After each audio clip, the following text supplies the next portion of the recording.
Sebelum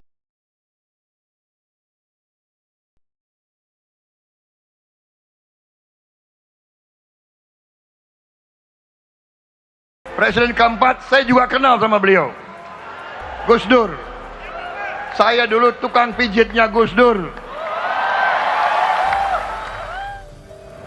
Kalau orang yang paling ikhlas kepada rakyat Indonesia itu Prabowo. Ikhlasnya seperti apa, Gus? Ya banyak lah. Yang dia bikin itu menunjukkan betapa dia ikhlas betul kepada rakyat Indonesia. Yang lain tidak ikhlas.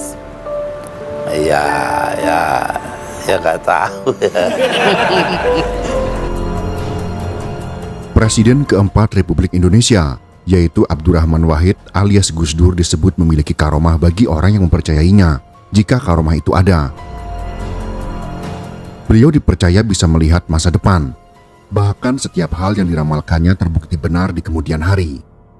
Salah satu ramalannya yang menjadi nyata adalah ketika ia meramalkan Joko Widodo bakal menjadi Presiden Republik Indonesia. Ucapan itu dilontarkannya pada tahun 2006 silam, saat Jokowi masih menjabat wali kota Solo. Dalam materi berikut ini, kita akan melacak apa saja ramalan Gus Dur yang terbukti menjadi kenyataan. Apakah sesungguhnya Gus Dur mempunyai kemampuan meramal, ataukah beliau hanya mempunyai intuisi yang sangat tajam? Berikut ini adalah ramalan Gus Dur yang telah menjadi kenyataan. Jokowi menjadi presiden.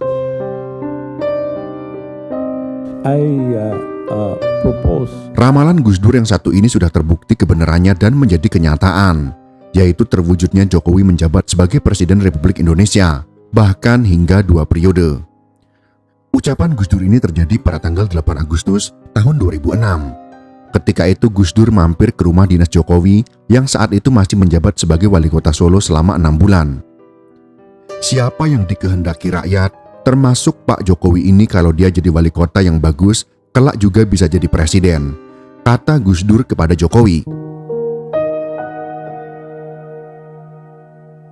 Joko Widodo berasal dari keluarga sederhana. Rumahnya pernah digusur 3 kali ketika dia masih kecil. Namun ia mampu menyelesaikan pendidikannya di Fakultas Kehutanan Universitas Gadjah Mada. Setelah lulus, dia menekuni profesi sebagai pengusaha mebel. Karir politiknya dimulai menjadi wali kota Solo pada tahun 2005. Pada Pilkada Kota Solo tahun 2005 kala itu, Jokowi diusung oleh Partai Demokrasi Indonesia Perjuangan atau PDIP dan Partai Kebangkitan Bangsa atau PKB untuk maju sebagai calon wali kota.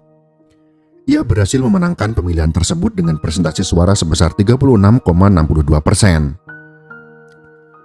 Setelah terpilih, dengan berbagai pengalaman pada masa muda, ia mengembangkan Solo yang sebelumnya buruk penataannya.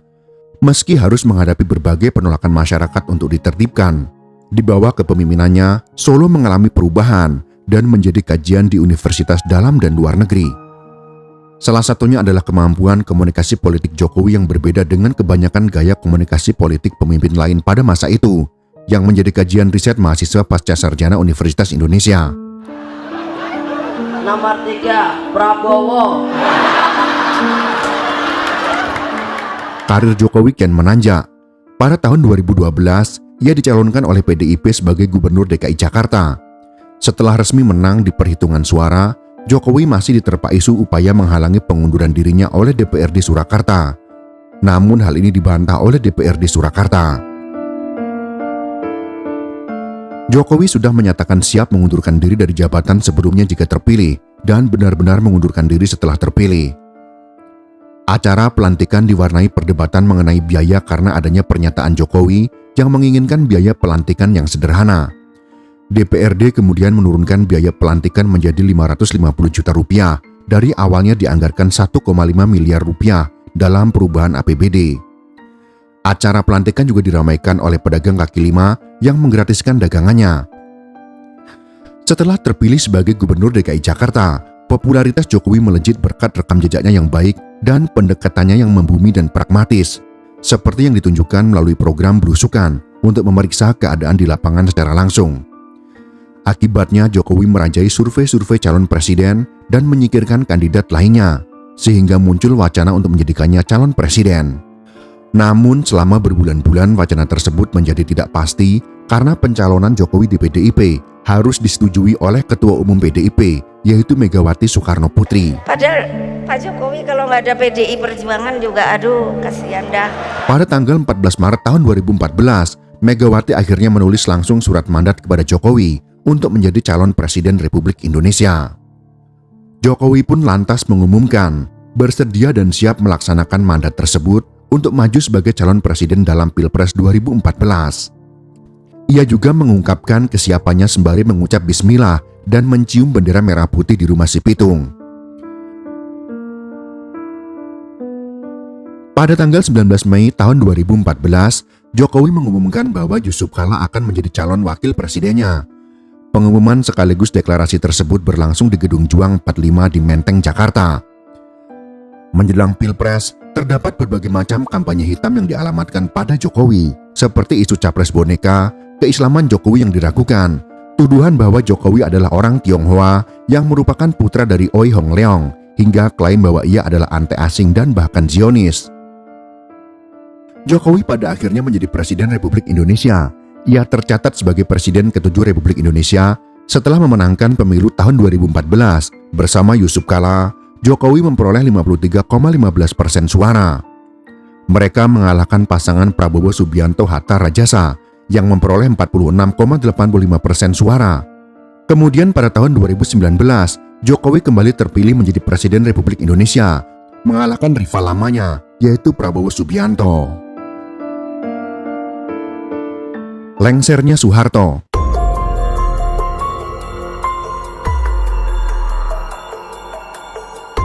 Disampaikan Kiai Haji Bukhari Mastruri bahwa Gus Dur pernah bercerita kepadanya. Gus Dur mengatakan Soeharto akan turun dari jabatannya sebagai orang nomor 1 di Indonesia kala itu. Pernyataan itu disampaikan tepat 11 bulan sebelum lengsernya Soeharto. Saat itu Gus Dur, Kiai Haji Bukhari Mastruri, dan yang lainnya tengah membahas sebuah masalah.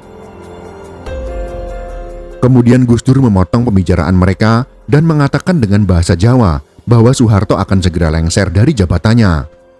Wes ra usah grebuk kui, Pak Harto segera maneh jatuh. Sudah tak usah bicarakan itu, sebentar lagi Pak Harto jatuh, kata Gus Dur. Saat itu Kiai Haji Bukhari Mastruri dan yang lainnya tidak percaya, apalagi Soeharto memiliki kekuatan yang sangat kuat, baik dari segi kekuasaan, militer, politik, dan juga ekonomi. Namun kenyataannya, perkataan Gus Dur terbukti benar terjadi. Tepat setahun berselang, Soeharto lengser akibat pergerakan rakyat Indonesia yang luar biasa. Pada tanggal 18 Mei tahun 1998, Harmoko, Ketua DPR garis miring MPR, periode 1997 sampai dengan 1999, menyampaikan pidato yang meminta Presiden Soeharto untuk mundur secara arif dan bijaksana. Namun pada pukul 23 waktu Indonesia Barat, Menhankam atau Panglima ABRI Jenderal TNI Wiranto menyatakan bahwa pernyataan Harmoko merupakan pandangan pribadi karena tidak melalui mekanisme rapat DPR. Pada tanggal 19 Mei tahun 1998, Soeharto memanggil 9 tokoh Islam yang menjelaskan situasi mengenai tuntutan masyarakat dan mahasiswa agar Soeharto mundur.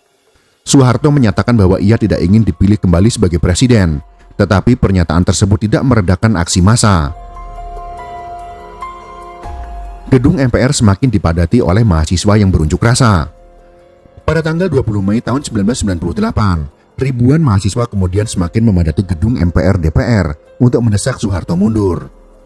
Akhirnya pada hari Kamis tanggal 21 Mei tahun 1998, Soeharto mengumumkan pengunduran dirinya dari kursi kepresidenan di Istana Merdeka pada pukul 9:05 pagi dan posisinya digantikan oleh B.J. Habibie. Momen runtuhnya era Orde Baru setelah 32 tahun berkuasa dirayakan oleh jutaan masyarakat Indonesia dan disiarkan di berbagai media. Reformasi ini juga dipicu oleh tragedi Trisakti yang menjadi salah satu pendorong utama perubahan yang diinginkan rakyat Indonesia.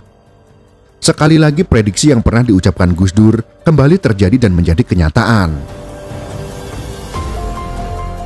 Gus Dur menjadi presiden.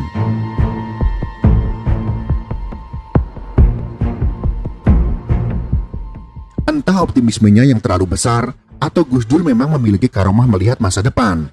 Namun Gus Dur pernah berujar tentang dirinya yang akan menjadi presiden. Ucapan Gus Dur ini merupakan potongan cerita perbincangannya dengan Luhut Binsar Panjaitan. Saat itu, Luhut bertemu dengan Gus Dur ketika hendak berangkat menjadi duta besar Indonesia untuk Singapura. "Kamu gak perlu pergi menjadi duta besar karena sebentar lagi saya akan menjadi presiden," ucap Gus Dur kepada Luhut Binsar Panjaitan. "Ini kiai saya ada 9, ada 1 dari Lampung. Saya dapat bisikan kalau saya jadi presiden," kata Gus Dur kembali melanjutkan. Luhut saat itu menghiraukan perkataan atau celotehan Gus Dur dan tetap berangkat terbang ke Singapura untuk menjadi duta besar. Namun tak disangka, Luhut kaget melihat nama Gus Dur ada dalam kandidat calon presiden pada pemilu tahun 1999. Dan benar saja, hasilnya Gus Dur terpilih sebagai Presiden keempat Republik Indonesia pada tahun 1999. Pada bulan Juni tahun 1999, Partai PKB ikut serta dalam arena pemilu legislatif. PKB memenangkan sekitar 12% suara, dengan PDIP memenangkan 33% suara. Dengan kemenangan partainya, Megawati diperkirakan akan memenangkan pemilihan presiden pada sidang umum MPR. Namun, PDIP tidak memiliki kursi mayoritas penuh, sehingga membentuk aliansi dengan PKB. Pada bulan Juli, Amin Rais membentuk Poros Tengah, koalisi partai-partai Muslim. Poros Tengah mulai menominasikan Gus Dur sebagai kandidat ketiga pada pemilihan presiden, dan komitmen PKB terhadap PDIP mulai berubah. Pada tanggal 7 Oktober tahun 1999, Amin dan Poros Tengah secara resmi menyatakan Abdurrahman Wahid sebagai calon presiden. Pada tanggal 19 Oktober tahun 1999, MPR menolak pidato pertanggungjawaban Habibie dan ia mundur dari pemilihan presiden. Beberapa saat kemudian, Akbar Tanjung, Ketua Golkar, dan Ketua Dewan Perwakilan Rakyat atau DPR menyatakan Golkar akan mendukung Gus Dur. Pada tanggal 20 Oktober tahun 1999, MPR kembali berkumpul dan mulai memilih presiden baru. Abdurrahman Wahid kemudian terpilih sebagai Presiden Indonesia keempat dengan 373 suara, sedangkan Megawati Soekarno Putri hanya memperoleh 313 suara. Ketua MPR Profesor Dr. Amin Rais adalah penipu. Tidak senang karena calon mereka gagal memenangkan pemilihan, pendukung Megawati mengamuk dan Gus Dur menyadari bahwa Megawati harus terpilih sebagai wakil presiden. Setelah meyakinkan Jenderal Wiranto untuk tidak ikut serta dalam pemilihan wakil presiden dan membuat PKB mendukung Megawati, Gus Dur pun berhasil meyakinkan Megawati untuk ikut serta. Pada tanggal 21 Oktober tahun 1999, Megawati ikut serta dalam pemilihan wakil presiden dan mengalahkan Hamzah Has dari Partai P3. Prabowo jadi presiden di usia tua.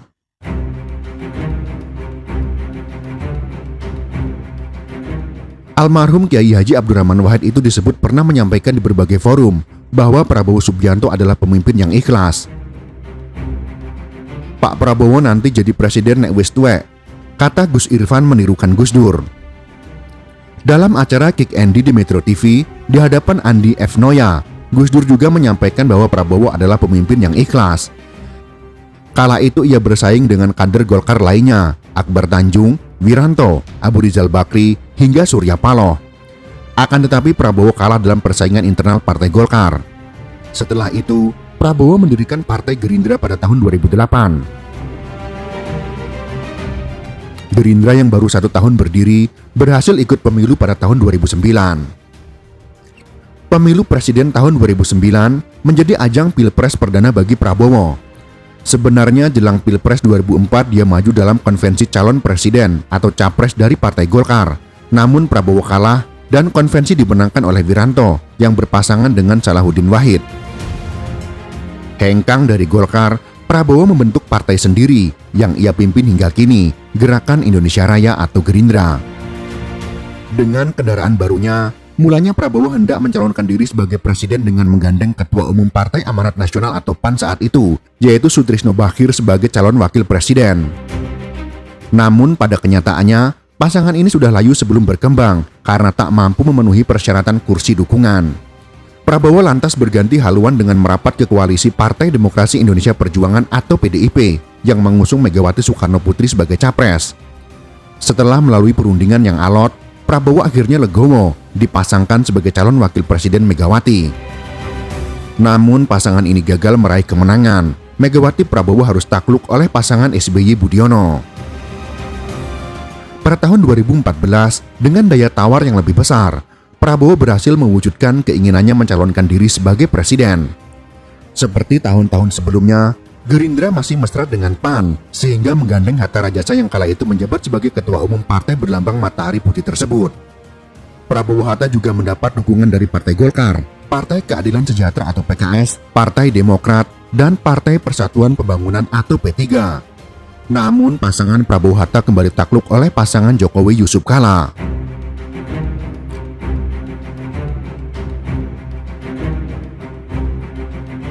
Tak menyerah, Prabowo kembali maju di gelanggang Pilpres tahun 2019. Pada pencalonan ketiganya, dia menggandeng Sandiaga Uno yang saat itu masih menjabat sebagai Wakil Gubernur DKI Jakarta. Sandiaga juga merupakan rekan satu partai Prabowo di Gerindra yang menjabat sebagai Wakil Ketua Dewan Pembina Partai. Selain Gerindra, pasangan Prabowo Sandiaga diusung oleh 3 partai lainnya, yakni Partai Demokrat, PKS, dan juga PAN. Saat itu Prabowo lagi-lagi harus berhadapan dengan Jokowi. Petahana tersebut menggandeng Ketua Majelis Ulama Indonesia atau MUI yaitu Ma'ruf Amin. Pasangan Jokowi Ma'ruf diusung oleh PDIP, Golkar, PKB, Nasdem, P3 dan juga Hanura. Pilpres 2019 pun menjadi momen ketika Prabowo menelan kekalahan di Pilpres. Untuk kedua kalinya, Prabowo gagal mengungguli Jokowi. Akhirnya pada tahun 2024, ucapan Gus Dur yang mengatakan bahwa Prabowo akan menjadi presiden di usia tua akhirnya terwujud. Prabowo yang berpasangan dengan anak sulung Jokowi menang telak melibas 2 kandidat lainnya, yaitu Ganjar Pranowo Mahfud MD dan Anies Baswedan Muhaimin Iskandar. Prabowo akhirnya dilantik secara resmi menjadi Presiden Republik Indonesia ke-8 pada tanggal 20 Oktober tahun 2024 dalam usia yang sudah tidak muda lagi, yaitu 73 tahun. Itulah beberapa ramalan atau ucapan Gus Dur yang di kemudian hari menjadi kenyataan. Terserah Anda mau meyakini apapun tentang ucapan itu. Anda bisa meyakini Gus Dur mempunyai kemampuan supranatural atau karomah wali untuk meramal, ataupun hanya menganggap semua ucapan Gus Dur hanyalah kebetulan semata. Yang jelas prediksi atau celutukan-celutukan Gus Dur ada beberapa yang menjadi kenyataan. Mungkin ada juga ucapan Gus Dur yang tidak terjadi, tapi tidak dipublis. Sedangkan yang terrealisasi terjadi, diposting di sana-sini. Kesimpulan kami serahkan kepada Anda masing-masing. Itulah sekelumit pembahasan tentang ramalan Gus Dur yang menjadi kenyataan. Semoga informasi ini bisa bermanfaat dan menambah pengetahuan untuk kita semua. Jika kalian suka dengan video ini, silakan berikan jempol ke atas. Dan jika kalian menganggap video ini bermanfaat, maka bagikanlah untuk teman-teman Anda yang lain. Terima kasih.